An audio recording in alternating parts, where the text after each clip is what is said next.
Well, it's going to be an interesting night tonight. I don't think the debates are going to have a really high rating. People are getting kind of weary of the debates.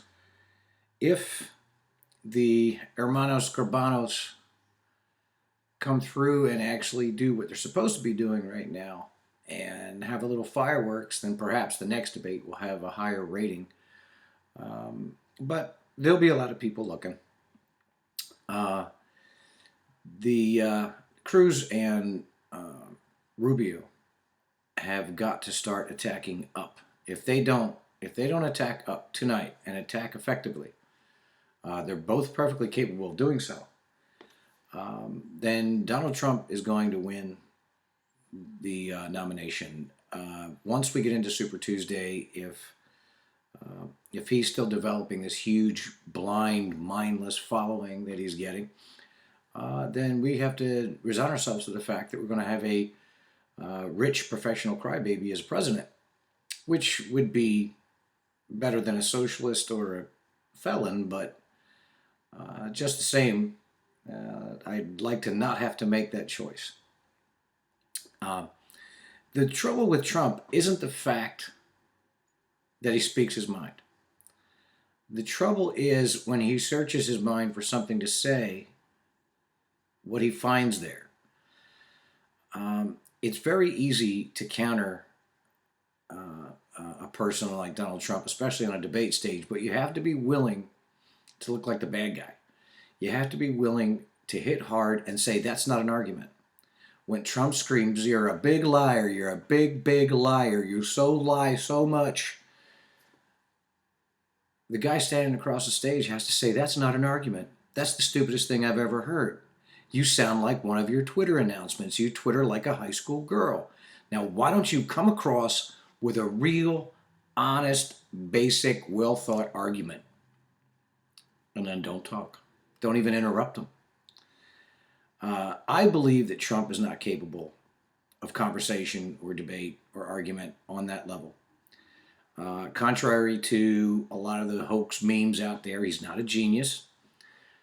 He's not a great and brilliant businessman. He's a financier. He finances real estate deals.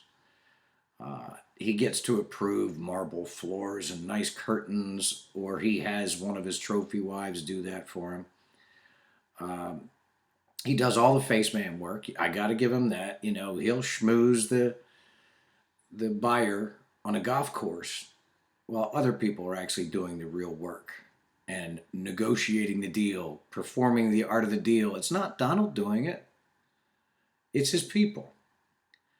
Uh, that is that, and I've heard people say, "Oh, he surrounds himself with great people. That'll make him a great president." Well, that's not so much true. If you look at Dana Lash and several other sources, they're not just her, they're not just me. Donald does surround himself with the best people. He surrounds himself with a lot of questionable people. He's pretty much up to his eyeballs in Russian mob, drug dealers, Italian mob. Not surprising if you're going to do business in New York and you're not part of the beautiful people in crowd like Donald wasn't when he started out, then you're going to get involved with nefarious characters.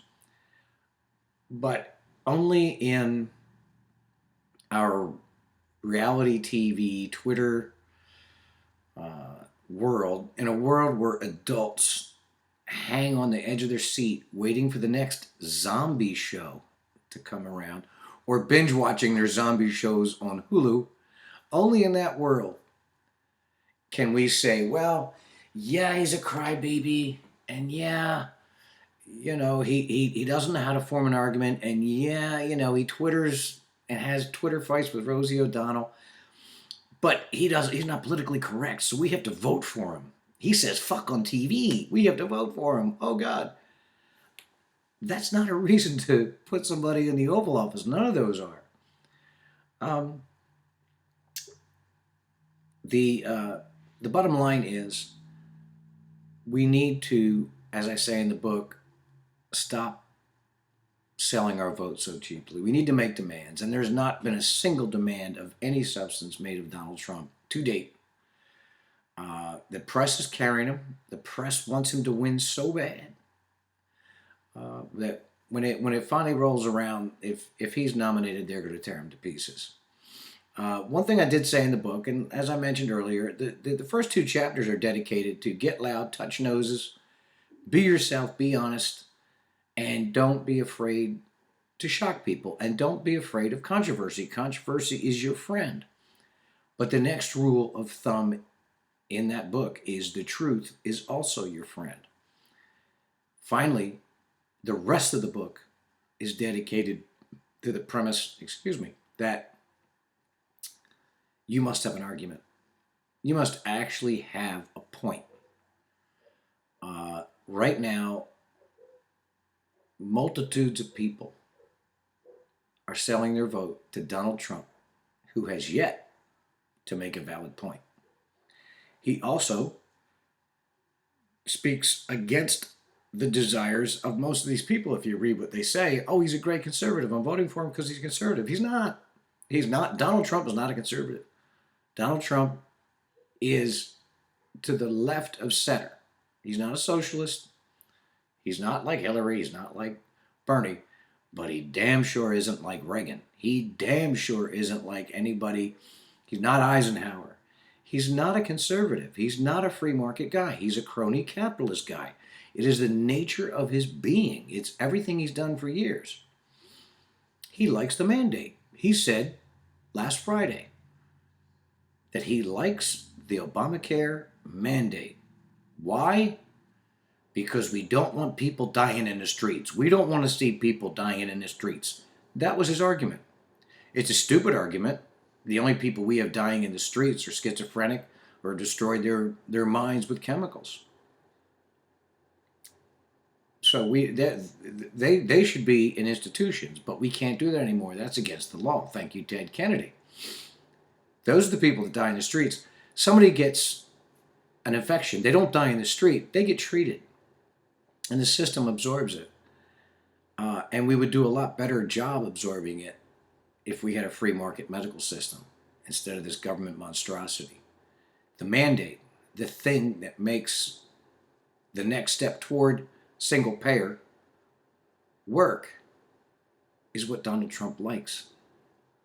If you don't like Obamacare, you cannot elect Donald Trump. You cannot nominate Donald Trump. He likes the main thrust of Obamacare, the fuel that is Obamacare. He likes it. He wants to keep it. And yet you have people saying Donald Trump is a great conservative. It's like Reagan, he changed. Reagan changed 20 years before he became governor of California for 2 terms. Then 4 years after that, ran for president, didn't make it, and ran for president again 4 years later. That was the path from Democrat, not a liberal Democrat at the time, blue-collar, moderate Democrat, to conservative. It took decades.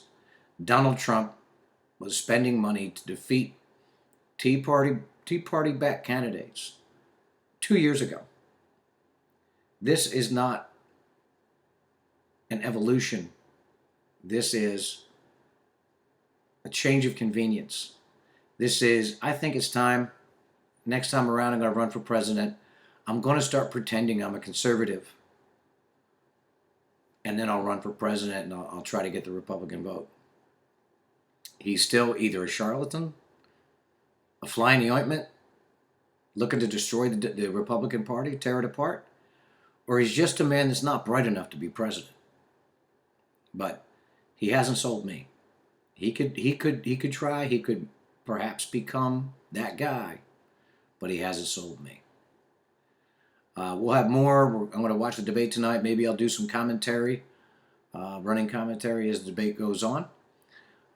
And you're welcome to join me at my site anytime you want, streetpolitics.us.